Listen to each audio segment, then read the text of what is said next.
Chris Breezy is one of the most talented artists of the last 20 years, giving us a legendary career of over 10 albums and 118 Billboard Hot 100 hits. The man is undeniably a certified hitmaker, but unfortunately, his insane legacy is also plagued with a couple non-music related infamous hits. But in this video, we're gonna keep it strictly related to the music and talk about every time your favorite rapper has gotten bodied by a singer.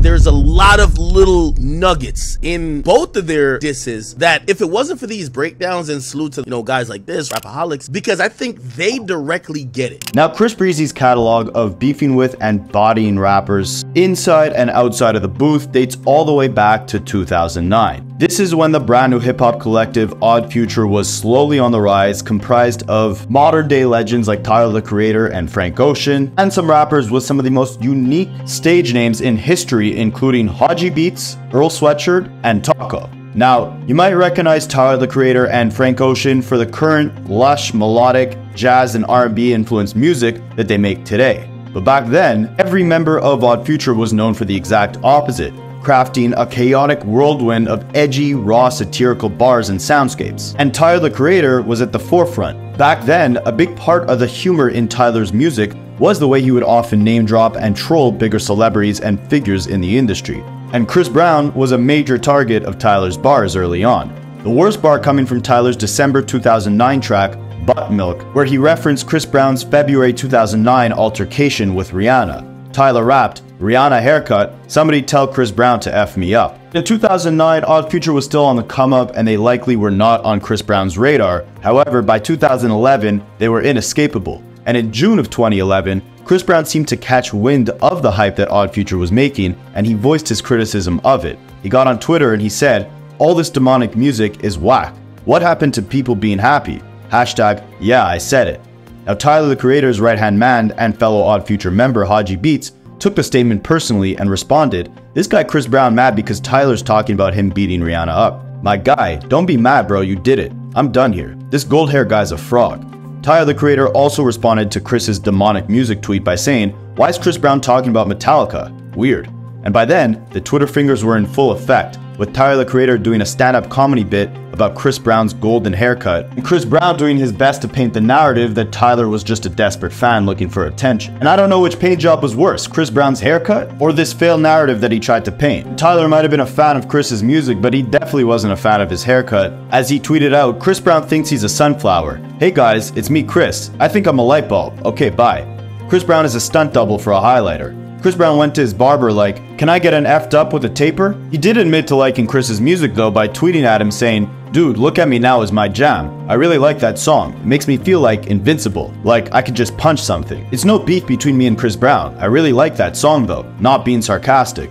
He also tweeted at Chris asking him if he likes soup because he's acting like it. And if anyone knows what that means, let me know in the comments because I'm not really sure what it means to like soup. I like soup. Like, what type of person does that make me? But anyways, Chris Brown retaliated, doubling down on the fact that Odd Future makes demonic music by saying, "I never claimed to be no saint, but by no means am I trying to promote violence and destruction within my music." And for all the idiots in the audience, this conversation wasn't for Rihanna. All in all, I hope my music inspires people to be positive, love life, learn from experience, and to be yourself in a positive way. He also emphasized that Tyler and his Odd Future collectives were just a bunch of fans looking for clout, as he tweeted out, "It's funny guys want me to at them so they can beef and get followers. That stuff is weak. Thanks again to all my fans who made Look at Me Now double platinum. I never mentioned Tyler the Creator or any of them guys. General statement and your hype man Haji caught feelings. You're welcome for the followers. Please go follow Haji Beats. It's pathetic what he'll do for a follower. I'm about to start a following rant." And in the midst of this, Chris Brown did try to send some genuine positivity Odd Future's way as he tweeted out, "I mess with Frank Ocean. He reminds me of a young James Fauntleroy or Kevin Costner." But Frank Ocean didn't take these as a compliment. He tweeted back out saying, "I mess with Chris Brown. He reminds me of a young Cisco or Ike Turner." Now, if you guys didn't know, both Cisco and Ike Turner were two singers who faced some pretty serious allegations. Ike Turner's girlfriend Tina Turner described their relationship as violent and abusive, claiming that Ike would sometimes hit her with wooden objects like a shoe stretcher or a hanger. Meanwhile, Cisco was arrested and charged with first and second degree assault, reckless endangerment, and resisting arrest. He was ironically also the first R&B singer to rock that same blonde haircut that Chris Brown had. You know, the one that Tyler compared to a sunflower. But needless to say, Frank Ocean comparing Chris Brown to Cisco or Ike Turner wasn't necessarily a compliment, Frank Ocean emphasized that when he tweeted out, "I just don't like underhanded comments. That's all I'm saying." Chris Brown responded back to Frank Ocean saying, "It was a compliment. Everybody claimed to be the devil till they meet him." And this Twitter finger saga ended with Chris Brown tweeting out, "F odd future. Make sure you small time guys stick your chest out when you speak to me." And just a couple days later, on June 17th, Tyler the Creator and Frank Ocean did a performance and the crowd started chanting F Chris Breezy, and they went along with it saying he assaults women. Chris Brown! Chris Brown! Chris Brown! Chris Brown! Chris Brown! Chris Brown! That is a loser. He won't count. He beats up women. He's a bitch. After that, the Twitter finger saga would continue with Chris Brown tweeting, "I was trying to help your sales, my guy. You effing clown. You and Tyler the Creator would be casted great for Planet of the Apes." Tyler the Creator responded by saying, "Chris Brown, what's wrong, Christopher? Amber Rose stole your style, bro? Chris Brown responded by saying, "I'm gonna shut up now. I'm not with all this talking BS. I'm not hard to find. You guys know my face." Tyler responded, "To all of Odd Future Wolfgang, kill them all. Stop mentioning Christopher. He needs to go on a timeout. So how about them Lakers?" Chris Brown responded, "Tyler the Creator, I never said one thing about you guys and y'all started this. I was on Fairfax yesterday and your so-called posse was super quiet. Get better, soldiers." And it seemed like Chris Brown was doing his best to take this beef off of Twitter and into the streets, and things would later escalate a bit when Chris Brown's cousin caught Frank Ocean in traffic on June 23rd, 2011, and would start following him in his car. I don't know you, man.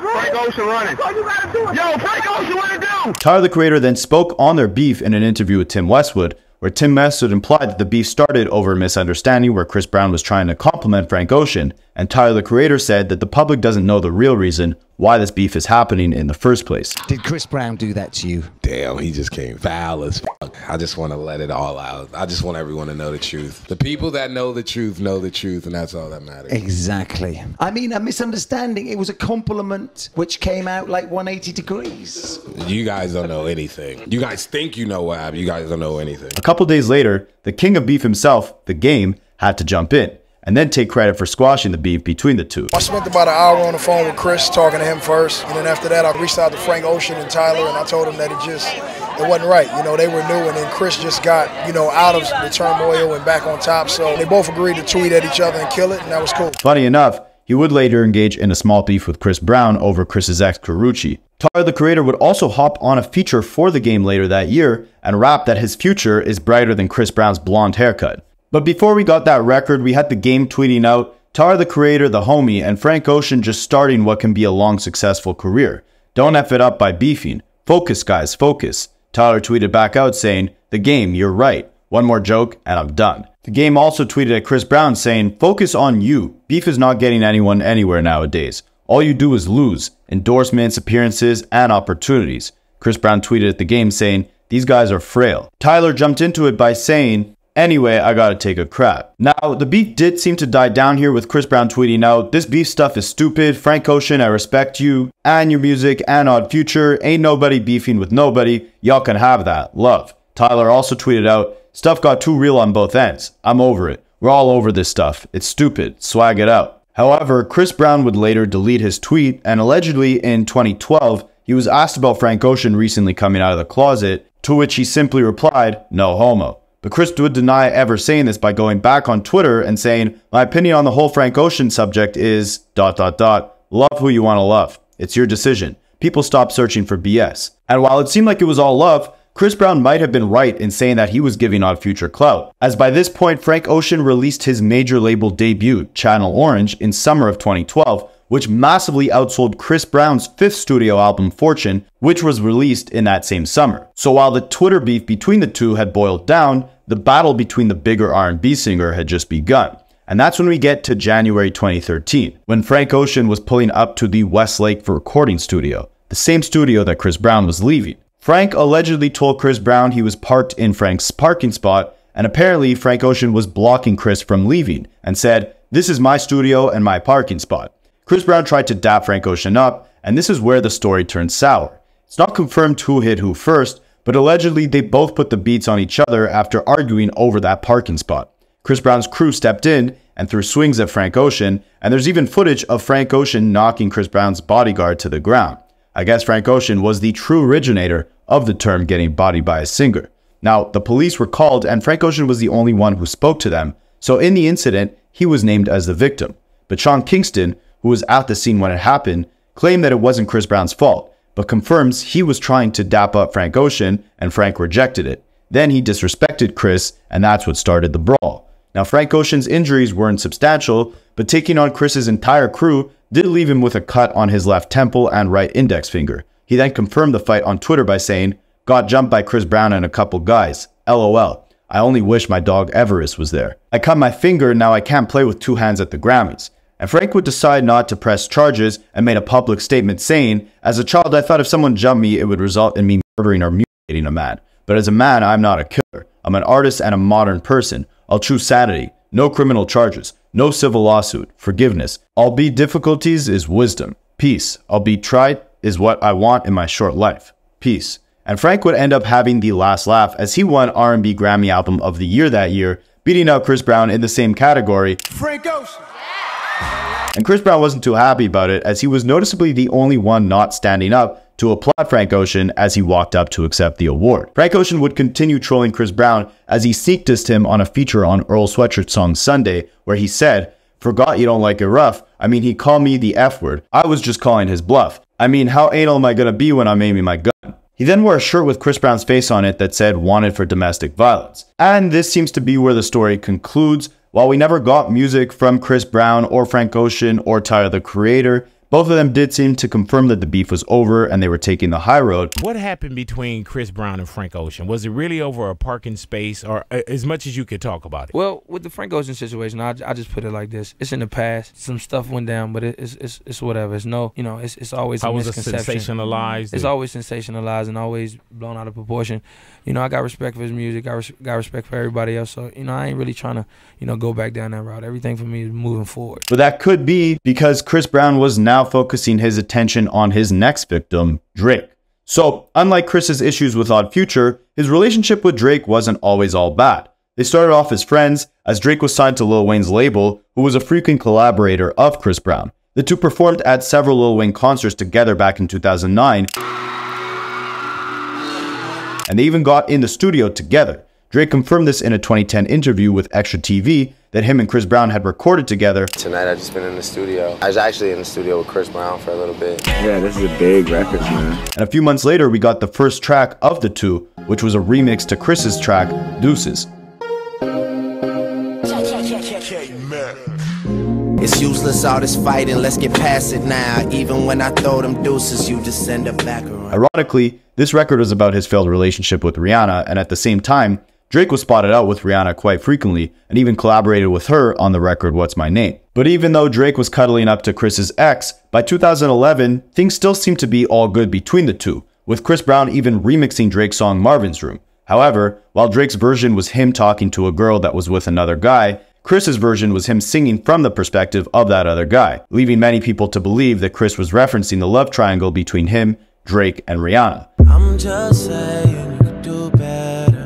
He's just saying you can do better. Baby, all I'm saying is he sound like a hater. And by 2012, things were taken up a notch. It started when Chris Brown and Meek Mill got into a Twitter beef, supposedly over Rihanna. Drake chimed in, tweeting, "Oh, that's your girl? That's our girl too, LOL." And at this point, Rihanna had seemed to move on from both Drake and Chris Brown. And Drake referenced this in a track with 2 Chainz called No Lie, where he rapped, "Oh, that looks like what's her name? Chances are it is what's her name. Chances are if she was acting up, then I effed her once and never effed again." This is a subliminal at Rihanna because 2 years before this, they had a collaboration called What's My Name. Drake also rapped, "She could have a Grammy, I still treat her like a nominee. Just need to know what her coochie likes, so one time is fine with me." So considering both of them were no longer on speaking terms with Rihanna, it would seem like the perfect time for them to link up and be friends again. However, by the summer of 2012, even though they were both no longer with Rihanna, they both started beefing over her. Drake and Chris Brown were spotted at the same nightclub at different tables.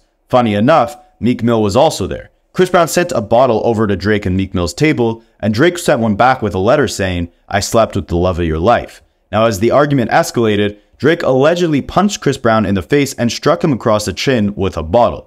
Drake then went face-to-face in the club with Chris Brown and began arguing over Rihanna. People believe that Meek Mill may have actually instigated the fight. Chris Brown's spokesperson, Jeff Raymond, responded with his own statement saying, "Chris Brown, Karrueche Tran, who was Chris Brown's girlfriend at the time, and his friends were victims of a brutal attack last night at WIP nightclub. They sustained several injuries. Chris Brown and his party are cooperating with NY authorities who are pursuing this incident further. Chris Brown then tweeted out a picture of his bloody chin with the remarks, "Bottles, it's nothing. Throwing bottles like girls, hashtag shame on you." Now, unlike his Twitter beef with Frank Ocean and Tyler the Creator, many people overlook the fact that Chris Brown actually dropped a full-on diss track against Drake. It was a remix to Chief Keef's record I Don't Like, and on it Chris Brown rapped, They throwing bottles, I'm throwing mine, just cause I give a bitch long pipe. "I'll be singing, so it's on site." He continued rapping, "One-on-one, what, you're scared, bro? Matter of fact, take care, bro. You're a kitty cat." Then Chris Brown went through every member of Drake's YMCMB crew with compliments for each of them. He rapped, "My guy Tunchi, yeah, that guy's nice. My Tunchi, yeah, that nice. Shout out to Nicki, her butt is tight." Shout out to Nicki, man, that tight. Then he directed the bars directly to Drake by saying, Them eyebrows, man, this is yikes. "OVO, you're overdose." YOLO, no, I live twice. YOLO was a term that Drake popularized, which was actually, funny enough, created by Rick Ross, who was another rapper that Drake now has beef with. The acronym stands for You Only Live Once. And Chris Brown is saying here, while he may have had his career damaged by his altercation with Rihanna in 2009, his superstardom sustained cancellation. So not only did he have one chance at a career, but he is now living twice, living the second leg of his superstardom. Now, Drake would respond to Chris's shots on a posthumous record with Aaliyah, saying, "Selling under 150, you gotta be kidding." Now, this was in reference to the low record sales of Chris Brown's fifth studio album, Fortune, the same one that lost to Frank Ocean at the 2013 Grammy Awards. And this album came out just a month after his fight with Drake, and only sold around 135,000 copies in the first week. Drake here is saying, "You might think you're living twice, you might think you have two chances at being a superstar, but I'm out here selling over 600,000 copies with my album Take Care, and you're barely cracking 150. Drake took another shot at Chris on his record 5 AM in Toronto, which in my opinion is the best timestamp record that Drake has ever released, and on it Drake rapped, "Sinatra lifestyle, I'm just being frank with you. I mean, where you think she at when she ain't with you? Wildin', doing stuff that's way out of your budget." Now, Drake here used a play on words of Frank Sinatra's name. He's comparing his lifestyle to that of Frank Sinatra's, and by him saying, "I'm just being frank with you," he's really referencing Frank Ocean, who Chris had got in an altercation with shortly before this song had been released, and right after his fight with Drake. I mean, in the span of like 4 months, Chris Brown really went back to back with two fights with the biggest R&B superstars at the time. And while Drake is referencing that fight with Frank Ocean, he's also referencing his relationship with Rihanna, saying, "Chris Brown, where do you think she's at when she's not with you?" Now, however, at this point in time, it seemed like Chris Brown got the last laugh, as him and Rihanna were now back together. Drake would get on the radio to talk about his issues with Chris Brown by saying, at one point, the woman that Chris Brown fell in love with fell into his lap, and he did what a real gentleman would do and treated her with respect. I know Chris Brown's running around doing press and like, your name comes up. Don't ask me shit about that man when I come up there. You know what I mean? Like, and leave that man alone. Stop preying on his insecurities, man. Because, you know, his insecurities are the fact that I make better music than him, that I'm more popping than him, and that at one point in life, the woman that he loves fell into my lap. I did what a real nigga would do and treated her with respect. So she's not up there talking down on me. I'm not we don't need no that man. that situation. Or that girl, straight up. Yes. All respect to her. And also basically saying that his music and his stature was way above where Chris was at that point in both of their careers. It shouldn't be about wanting to see me and him tear each other down. Like, we have an issue, and it's either going to drag out, or maybe in 10 years we'll laugh about it over drinks. But just let us solve that shit, because it's not me and Kendrick. It's not me and Hov. You're not going to get anything out of it. Like, I don't want to hear that man rap. You know what I'm saying? Nobody wants to hear me rap against him. I really do this shit. I just urge people, man, to just leave that shit alone, man. Just leave that man alone, man. Let him put out that whatever Project X or whatever that shit he's working on, and I'm gonna just do, you know, I'm gonna put out this real shit for the people, like, and that's it. Chris Brown would continue to send a couple shots Drake's way in radio interviews. Started from the bottom, now we're here. And if you started from the bottom, gonna come out the closet. But by 2014, the two singer rappers were actually spotted in the studio together, making people believe that they were now on good terms. We even saw them appear in a sketch together at the 2014 ESPY Awards, where in the sketch, Drake was beefing with Blake Griffin, so Blake hires Chris Brown to be Drake's surgeon during a medical operation. What? Oh my God, you're the surgeon? Oh, I'm not the surgeon. He is. Yo, Lamar. Breezy. At the same time, Chris Brown also posted a video on Instagram of him rapping to Drake's 0 to 100 beat, which was eventually deleted from his profile. You know, I'm gonna take a bitch real quick. Put the potato on the pistol, salty, I'ma make chips. And in August of 2014, the two were supposed to actually perform together on stage at Drake's annual OVO Fest in Toronto, but Chris's legal troubles were allegedly the reason his management cancelled the appearance at the last minute. And I do remember Chris Brown was supposed to come to Canada on tour around that same time, but he wasn't allowed in the country. Now, it's interesting because around that same time that Drake and Chris Brown were going back and forth, Chris Brown was still cool with Drake's label mates Lil Wayne, Nicki Minaj, and Tyga. He collaborated with both Nicki Minaj and Lil Wayne. Lil Wayne even laughed off Chris's beef with Drake. I laugh at him. I can't front, I just laugh at him. Like, whatever y'all got, it's funny to me. I thank God that I ain't going through it, dog. I've been through too much. And by 2015, Chris Brown and Tyga were gearing up to release their collaboration album, Fan of a Fan. Around that same time, Tyga was gearing up to leave the Young Money record label, and him and Drake were engaging in a bit of a back and forth of their own. Tyga did an interview with Vibe magazine where he said Drake was fake and they didn't really get along together, and Drake would respond on his 6 p.m. in New York timestamp record where he rapped, "I heard a little homie talking reckless and Vibe. That's quite a platform you use. You should have kept it inside. Oh, you tried. It's so childish calling my name on the world stage. You need to act your age and not your girl's age." Here he's referencing Tyga dating Kylie Jenner, who at the time back in 2015 was quite young. Now, it's ironic that Drake was making diss songs about rappers liking little girls before Kendrick would call him a certified PDF file on his Not Like Us diss track. But anyways, when Chris Brown and Tyga were doing a press run for their Fan of a Fan album, they went up to the Hot 97 radio station and they didn't have the best things to say about Drake. Chris Brown basically said that the two were not on good terms and that he didn't want to talk about Drake because it didn't put money in any of their pockets. Tyga, on Twitter it sounds like you want to fight Drake, bro. He wouldn't fight me. Listen, this nigga not making us no money by talking about him. But your man is on the social media saying he want to fight the dude. If it go down, it go down. But we making him hot by talking about this nigga. You was mad he got at you on the 6 a.m. New York thing. Yeah, that was just quick, like, you know. It's petty. I'm not taking his side because I don't mess with dude. But I'm telling you. I thought y'all was cool now. Nah, that's different. Nah. There's no beef, but y'all not cool.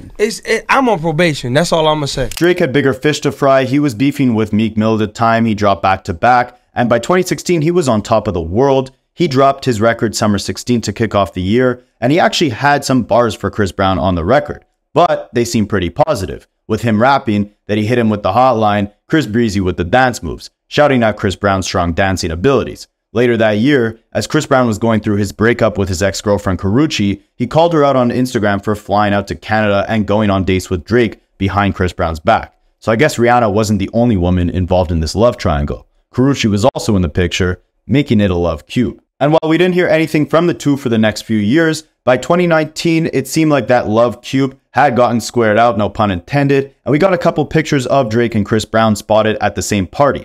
This was around the time that Drake was beefing with Pusha T and Kanye West, so he strategically made peace with all his former ops, Chris Brown, Rick Ross, Tory Lanez, Tyga, Meek Mill, and more, in an attempt to try and distract the public from the massive L that he took to Pusha T. Drake brought all his former ops out on stage at the 2019 OVO Fest. He performed with Tyga. I need you to go motherfucking crazy for my Young Money brother.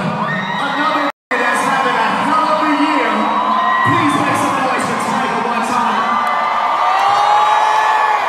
time. Chris Brown, Rick Ross, Meek Mill, and more. And he also did records with a lot of these guys that he wasn't getting along with in the past. We got Going Bad with Meek Mill, Money in the Grave with Rick Ross, and the first collaboration between Drake and Chris Brown in over 8 years, called No Guidance. The song was a massive success. It hit number 5 on the Billboard Hot 100 charts, and it was accompanied by a music video which showed Drake and Chris Brown turning their old issues into a comedic sketch. They partook in a dance battle to win over the heart of a woman. Drake spoke on this collaboration in a 2019 interview with Elliott Wilson and B-Dot, where he showered Chris in compliments. We've come together before and tried to make music, and I think we were always kind of forcing it. I think there was always like resentment on both sides. You start to feel silly because it's like over girl stuff. That person that was kind of in the middle of us is like no longer a part of either of our like lives currently. I was hearing from people that he was in a really good space to link up. We missed all these years. Yeah. I just always really had a lot of admiration for his talent. Yeah, this was just a big moment for me. Drake and Chris Brown would then collaborate again on Drake's 2020 record,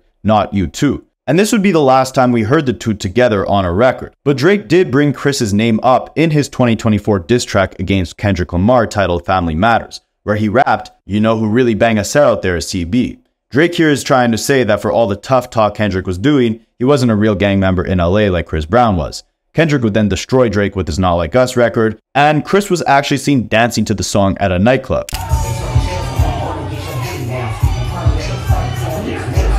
But he was also seen singing and dancing to Drake's song Rich Baby Daddy at his concert around the same time period.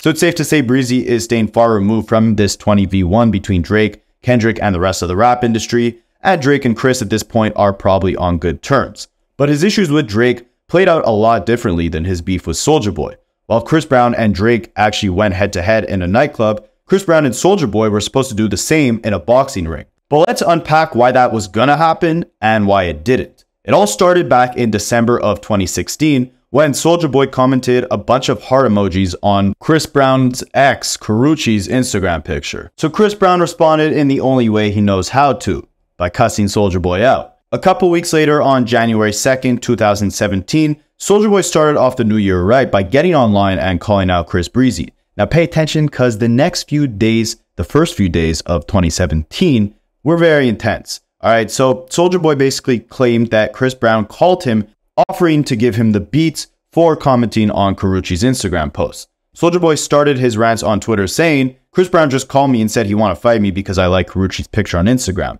This guy's a female dog." Now, to be fair, Soulja Boy, there's a big difference between liking a picture and commenting heart eye emojis on it. But anyways, the beef continued on Instagram, where Soulja Boy told Chris Brown when he sees him, he's gonna beat the F out of him, and that Chris thinks he's hard because he hit Rihanna. "Hey, Chris Brown, you a bitch. When I see you, I'm a bitch out you. You think you hard because you hit Rihanna? Do that shit to me. You gonna call my phone on FaceTime talking about some, oh, why you liking Karrueche pictures on Instagram, man? Why you liking Karrueche pictures on Instagram? When I see you catching the face, I'ma knock your out. Officer Soulja wet. When I see you, Chris, I'm a and Karrueche don't want you. She don't want you, you lame. Stop snorting so much. No, no, no, no, no, no, no, no. It's not happening. I just woke up, nigga text me. I'm a screenshot said, "Yo, this Soulja continuously called me on FaceTime. He probably want to squash it because he know I'm serious. One, you're stupid. Two, I'm not gonna jaw jack. I already said that. So why the f are you calling me? Don't FaceTime me. Boy, stop it." Chris Brown responded in the best way he knows possible, begging for the beats, as he challenged Soulja Boy to a boxing match and called for Adrian Bronner to set it up. Adrian Bronner, set up the gym, bro. Set the gym up. Stop calling me. You f***ing up my whole mood. Hey, Chris, you done f***ed up. Yeah, I accept your challenge. Get Adrian Bronner on the phone. I'ma beat your. But first of all, you wanna lie? Imaginary beef? What? You must ain't know I was recording the whole conversation. You FaceTime me from your tour bus with all niggas in the back of your head. You beat up Rihanna. She came to my concert in LA. You got mad. You called me. What's you at your concert? You at your concert. You know what I'm saying? You got mad. You got mad about Rihanna. I felt bad. You so I chilled with her. Now I left I like a Karrueche picture, left a comment, and now you call my phone and say you want to fight me? The next day, Soulja Boy tweeted, "I made it onto CNN for beefing with a Coca-Cola head woman beater."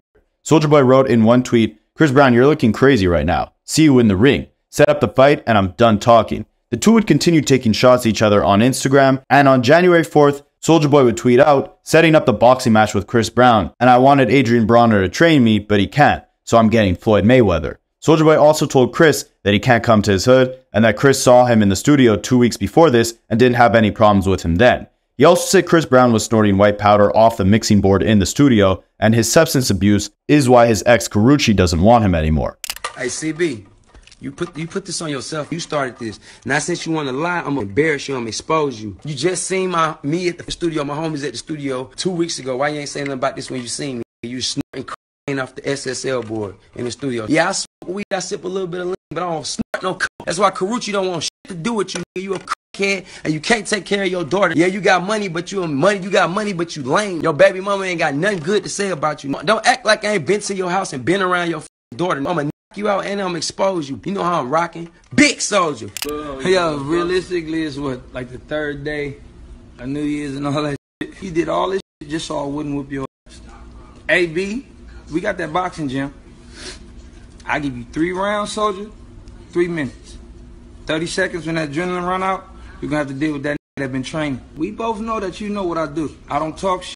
I want to bring black people together, but at the end of the day, what's the first joke you're going to have? The Rihanna joke? I was 17, I'm 27 now. But we're going to keep the positivity on. Then Karrueche got involved by saying, okay, first off, this drama between both of these two is so ridiculous, it makes no sense. We just brought in a new year and this is what we're doing. Leave the extra out of it, rah-rah, behind stuff. This isn't cool or funny, it's draining, not just for me, but for everyone. There's so much out there more in life than Twitter beefs, but anyways, second off, trying to make me feel popping. You're talking about your old song popping. You know what makes me feel popping? Getting up and going to set, walking in my apartment, seeing my Emmy with my name on it, giving away shoes and feeding the less fortunate, being able to provide for my family with my own money, and that's what makes me feel good about myself. I'd be chilling, working, eating my veggies, hitting these squats, and minding my own business, and that's exactly how I want to keep it. Chris, oh my God. You know you f***ed up, right?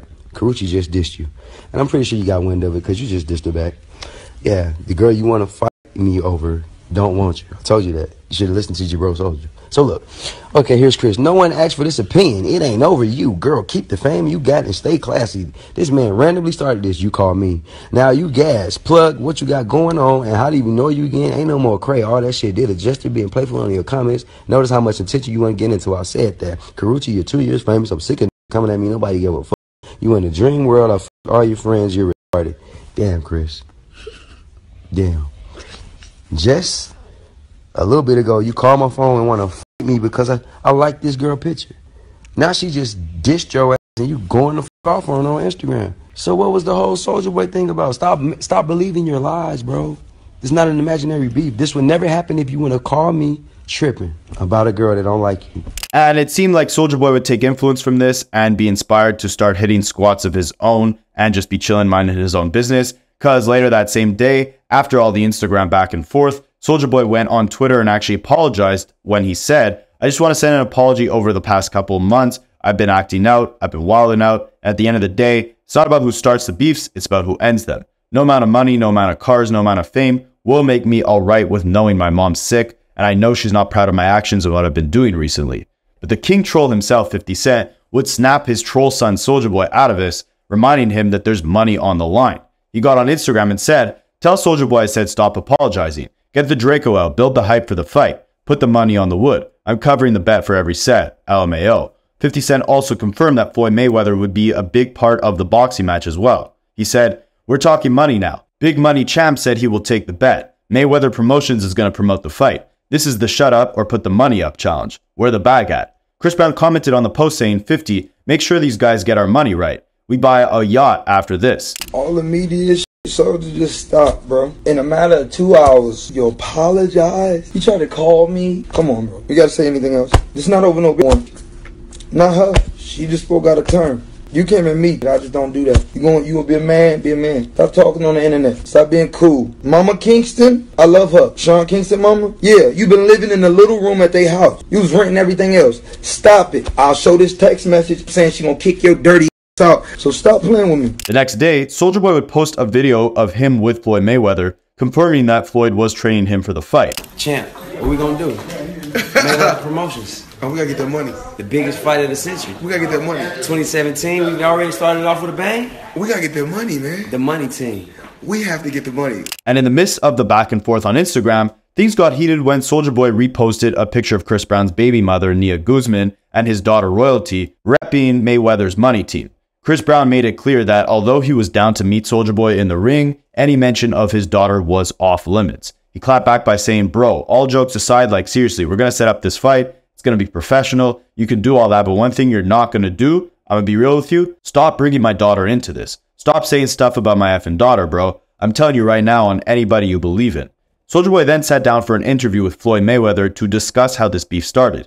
He said it actually wasn't over Karrueche, but it was over Chris Brown's previous ex-girlfriend, Rihanna. Soulja Boy said, what he's really mad about is I was with Rihanna. And nobody would have ever knew that if you didn't call my phone tripping about Karrueche. I was with Rihanna. Google that stuff. YouTube that stuff. 4 days into this beef, Soulja Boy would continue sending shots Chris's way on heated Instagram and Twitter rants. This time he said, "Me and Chris Brown used to sleep with girls in the same room together. Now he want to trip over an Instagram like this guy snort too much white powder, SMH. I was gonna chill, but now I'm going to finish this guy. I'm doing it for Rihanna. That was effed up how he hit her like that." He also made fun of the fact that Mike Tyson would be training Chris Brown for the fight.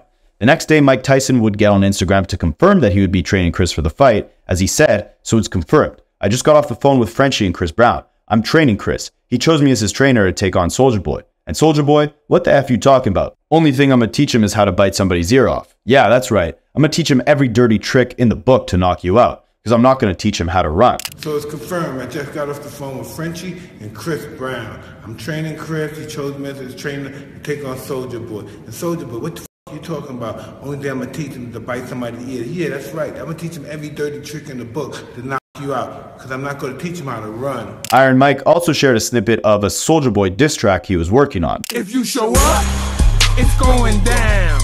I'm gonna teach him how to knock your ass out. A week later, Soulja Boy would clap back with a diss track of his own called Hit 'Em With The Draco, which was a diss to not only Chris Brown, but also 50 Cent.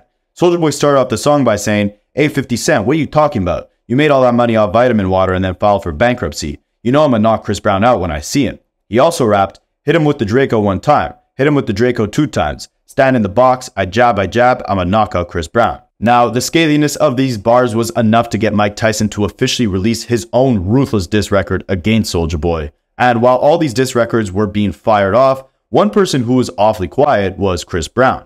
A month later, on February 19, 2017, Soulja Boy would tweet out, "Can't believe this guy's scared to sign the contract." The same female dog who set up the boxing match. Chris Brown responded by saying, "It was legit a positive thing and all the wrong people, all the middlemen got in the way. It's immature, first and foremost. Second of all, ain't no guy ever gonna hold me out." And instead of getting in the boxing ring, the two would then go back and forth on Instagram over the cancelled fight. "Hey Chris, bro, my mama you a bitch, boy. Call Wack 100 said the fight is off, says you ain't signing the contract." And make sure y'all don't be listening to all this bullshit, man. What are them people on the other side doing? Let them do what they doing. I don't know what the fuck they talking about. You did all this talking for what? And I don't give a fuck if you don't sign the contract. When I see you, I'm at you. And number two, I bowed it out of this Soulja Boy fight. I'm gonna tell you why. Because it was a legit thing on a positive scale. All the wrong people got in the way. The middleman people got in the way. The the homies, so to speak, that's right, got in the way because they want to get a piece of the pie. You called my phone crying about a bitch, talk about why I'm liking Karuchi pictures. Me and your bitch gonna talk about set up the boxing match. I signed my paperwork 3 weeks ago. It's immature, first and foremost. Signed that. Been a month since I signed the contract. Y'all gonna call last night talking about the fight off. We ain't signing the paperwork. He gonna see me? He gonna see me. I ain't out here moving nothing crazy, but just don't believe all that bullshit, bro. I'm out. You can't run from these. You shouldn't have called my phone acting like a Chris Brown Team Breezy. And about a month later, in April of 2017, Chris would release a diss track of his own titled Draco. I got the AK, your Draco, and your 45. Yeah, you know that he gon' snitch. Pussy we on your neck, running from the fade. I'ma f you up in private so these don't see. But at that point, it seemed like the possibility of the two actually getting in the ring instead of the booth was dead. And while Chris Brown had his reasons for canceling his boxing match with Soulja Boy, he was quickly shifting his attention away from Soulja Boy and onto his next target, Quavo. Now, the beef between Chris Brown and Quavo, well, really all the Migos, started similarly to Soulja Boy. At one point, Breezy was cool with all the Migos, often seen partying with them, and they appeared on several records together, dating all the way back to 2015. But by 2017, the same year Chris Brown was beefing with Soulja Boy, he'd also engage in a back and forth with the Migos. Except this beef wouldn't start on Instagram. It would all go down in the DMs. Now, for some backstory, in 2017, Quavo was spotted out with Karuchi, and this is around the same time that she hit Chris Brown with a 5-year restraining order. However, their relationship wouldn't last long as Quavo started dating Sweetie shortly after. But this didn't stop Chris Brown from raging at the Migos. Some text messages leaked between him and Offset, where Chris Brown said, "Up the fade. I got a boxing ring, no cameras, or we can just put the gloves on and box right out front of my house. No extras." Offset replied in a hilariously calm demeanor, saying, "This Offset, this is about a female, correct?" Chris Brown replied by saying, "Really, my guy? This about homies betraying homies and disrespect. You guys trying to get down or what? You know what the F is going on. You could take the fade for your partner. So what's up?" Offset said, "LOL, I'll see you when I see you, tough singer." and the conversation would go back and forth for a while, with Chris Brown even dropping his address, ready for the Migos to come chop it up with him at his crib. This would lead to the Migos trying to jump Chris Brown at the BET Awards, the same night they got in a fight with Joe Budden and DJ Academics. Because of this, Chris Brown was allegedly banned from any BET events in the future, which is why we haven't seen him perform at any of their award shows ever since. Now, shortly after this, 21 Savage got deported from America due to not having a visa and being exposed for being from the UK. This caught the world by surprise, as everyone thought Savage was born and raised in Atlanta. Chris Brown was also taken aback by this news and shared a meme of 21 Savage on Instagram singing the famous UK anthem, Man's Not Hot. Offset would comment on this post saying, "Meme's not funny, lame." Chris Brown would reply to Offset saying, "F you, little boy, better worry about what you got going on and focus on you. All this cap on IG is what's lame. Your energy wasn't like that when I came to the Drake show in LA. If you don't get yo hip, a hop, a hippity hippity hip hop, and you don't stop rocking face out of my comments, sensitive guy, call me personally. You want some clout when all you gotta do is pull up. No camera, no flexing and all that. If you're a real man, fight me. Oh, and another thing, suck my private parts, no Diddy." He posted a screenshot of this interaction on his Instagram and said, "If Offset doesn't get his Earth, Wind, and Fire Pootie Tang spacesuits wearing cap, but little boy, the F out my comments and off my genitals." Now, stick with me because I promise this beef ends up in some bars and some music, not just trading shots back and forth on Instagram. But in the meantime, they would continue to go back and forth on Instagram, which prompted Chris Brown to threaten to steal Offset's girl Cardi B. As he wrote on Instagram, "Don't consider myself gangster, but I promise the worst thing in the world is when a singing guy got other guys scared to fade. And that's what's lame. You're all in my comments worried about another guy. I'll leave this where it's at. So you just dance your way out of my comments. I'm gonna send your girl some flowers so she knows I respect her. I'm disappointed in this guy. I'm his father and I should have been there more in his life so he wouldn't come out as a lame." Now, a couple days later, Cardi B would post flowers that she received on Instagram. The card attached to the flowers said, "You've got a heart so big it could crush this town." It was signed by Tom Petty. She thanked Tom Petty for sending her the flowers, but at this point she didn't realize Tom Petty had already passed away years before this. This led people to think that Chris Brown was the one who sent Cardi B these flowers, and in a petty attempt at disguising himself, he wrote that they were from Tom Petty. Now, a couple years later, Quavo would win a basketball tournament with Jack Harlow, and Chris Brown posted on his Instagram story saying, "They knew who to not ask for that 2-on-2 basketball. I would have cooked Quavo and Jack Harlow on my soul." Chris Brown called out Quavo at another basketball game tournament, saying he's scared to challenge him. Now, about a year later, Chris Brown and Quavo were seated together at a fashion show, making people believe that everything was good between the two. But Chris Brown would confirm that it wasn't all good, as he got on Instagram saying, "Can't pick who you sit by. F all that grown stuff. I'm not going to fumble my bag for little guys." And in 2023, we got the first diss track of this beef by Chris Brown, where he had some bars for Quavo on his song Freaks. He rapped, "Okay, now sleeping with my old girl ain't gonna make us equal. Sipping on that 1942 cause I don't do no Quavo. Freaky girl, she like Casamigos, not the Migos. Don't F with bougie girl, man. That stuff is all hype." Now, this is in reference to the Migos hit song Bad and Bougie, and Chris is using the cheap tequila brand Jose Cuervo as a play on words with Quavo's name, while also saying Quavo sleeping with Chris's old girl doesn't put them on the same level. Chris compares himself to the expensive tequila brand 1942, while Quavo is more akin to the cheaper brand Jose Cuervo. Quavo dropped a response track the next day titled Tender, where he rapped, "You did the girl wrong and now the girl gone, she posted with a thug. Call the girl phone, she won't come home, don't beat her up. Wiping your nose with the tissue, not wiping no snot. Tell me, little bro, what's your issue? It's over a thought." And all these back and forths prompted Chris Brown to release the best diss track that he's ever released, Weakest Link. He dropped this track just days after Quavo's response, and he starts the record off with a voicemail Quavo left him, where he's telling Chris Brown he doesn't want any issues with him. Then Chris starts off by rapping, Quavo talking like a thug, "You're just a B-word with dreads, can't wait to see the day that you back up all the stuff that you said." Then he continues by rapping, "What's all that boss stuff you talking? You're not a honcho. You're the weakest link out of your clique. Let's keep it a hundo." Now, this is in reference to Quavo always calling himself honcho, which means the leader of the group. Chris is also referencing Quavo's album with Takeoff called Only Built for Infinity Links. Chris here is saying Quavo's the weakest link out of their group. Then Chris goes on to drop the biggest bomb of the entire beef, where he raps, "You slept with my ex, that's cool. I don't give no F, cause I slept with your ex when you were still with her. I'm up. I had her fiending about that D. There's something sweet about that stuff. I got some tea about that girl, but I'm not going to speak about that."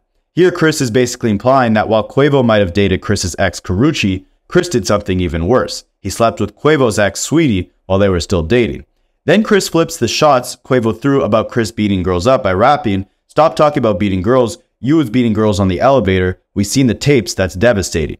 This is in reference to a hotel footage of Quavo and Sweetie getting into a fight on an elevator. Chris then addresses the fact that they sat him next to Quavo at a fashion show by rapping, "You doing bad, you're a female dog and your music's trash. Fashion week they sat me next to you, lame, I was truly mad." You a bitch and your music trash. Fashion week they set me next to your lame man. I was truly mad. Then he tells Quavo that his last album was trash by rapping, "Quit talking about drugs, you're the only pack that I've been smoking on. Your last album was a weed trade, just some BS that we roll upon."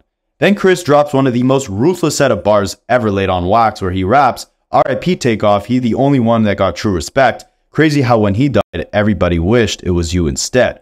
Now this is in reference to Takeoff passing, and what's interesting is that Takeoff was the only member of the Migos that we never saw Chris publicly beef with. Chris here is saying that everyone would have preferred if the weakest link of the Migos, Quavo, had passed away instead of Takeoff. Quavo responded to this ruthless diss track with a record of his own titled Over H Words and B Words. Now, this is an acronym titled OHB, and that's in reference to the fact that Chris Brown used to have his own rap collective, also titled OHB, which stood for Out Here Ballin'. The single artwork was a cartoon of a picture of Chris Brown putting his hands on a female's neck. But in this artwork, it's Quavo with his hands on Chris's neck. Quavo rapped on the track saying, "You been effed up your bag when you punched Ree in the face. Talking about Fashion Week, you sparing who? Come punch me in the face. This bull got your name, Chris. Don't ever bring up Takeoff." Quavo also cleverly put Takeoff on the hook of this record. He also rapped, "You tried to beat up Tiana Taylor, no cap, but Usher wouldn't let you do it." This is in reference to Chris Brown allegedly getting into an argument with Tiana Taylor at a skating rink, and Usher jumped in, which led Chris Brown to fight Usher, making Usher the third victim of Chris's raging rumble against R&B singers. Quavo also rapped about Chris's addiction to Coca-Cola by rapping, "The Coca-Cola got him, your honor. Bipolar disorder, no wonder. You was the greatest, my guy. You fumbled. Going outside, I'm watching you crumble." And while the public unanimously decided that Chris Brown's diss track was the better record, Chris Brown decided not to respond to this diss track, so this is where the story ends. But those last set of bars that Quavo rapped were kind of interesting, as he said, "You were the greatest, you fumbled, going outside, I'm watching you crumble." Many people debate whether or not Chris Brown is the real reason for his own demise, or if he suffered any fall off to begin with.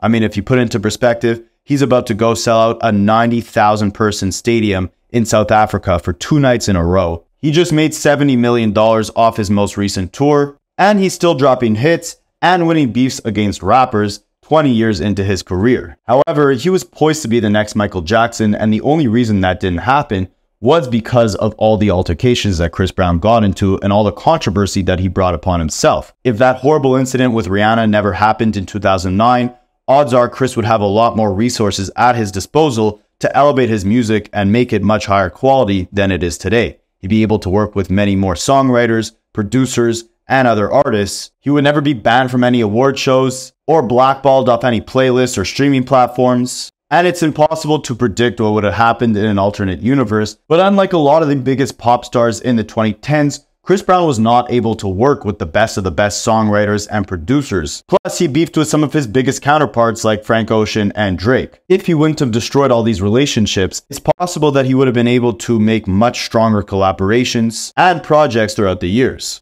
Don't get me wrong, he still gave us some classics. However, if you go back to everything he did before that incident with Rihanna, he was able to work with the best of the best talent within the industry and gave us his biggest and best hits before that incident ever happened. Then he made a comeback after that incident, but proceeded to beef with many of his peers and was stripped of the ability to collaborate with some of the best acts of the 2010s like Frank Ocean, Tyler the Creator, and Drake. I mean, he got his biggest hit since 2009 when he finally put his differences aside with Drake and collaborated with him in 2019 on No Guidance. It shows that we were missing out on a lot of potentially amazing music due to the antics that Chris Brown brought upon himself. I mean, I like when he gets in his rapper bag and hits us with a diss track like Weakest Link, or even his remix to I Don't Like where he was going at Drake. I think it's great when he could show off his versatility and as a singer be able to out-rap rappers. But are those very few diss tracks worth all the bridges that he burnt in the process, and consequently all the opportunities he was stripped from to make much higher quality music due to the fact that most people in the industry for a very long period of time were scared to collaborate with him?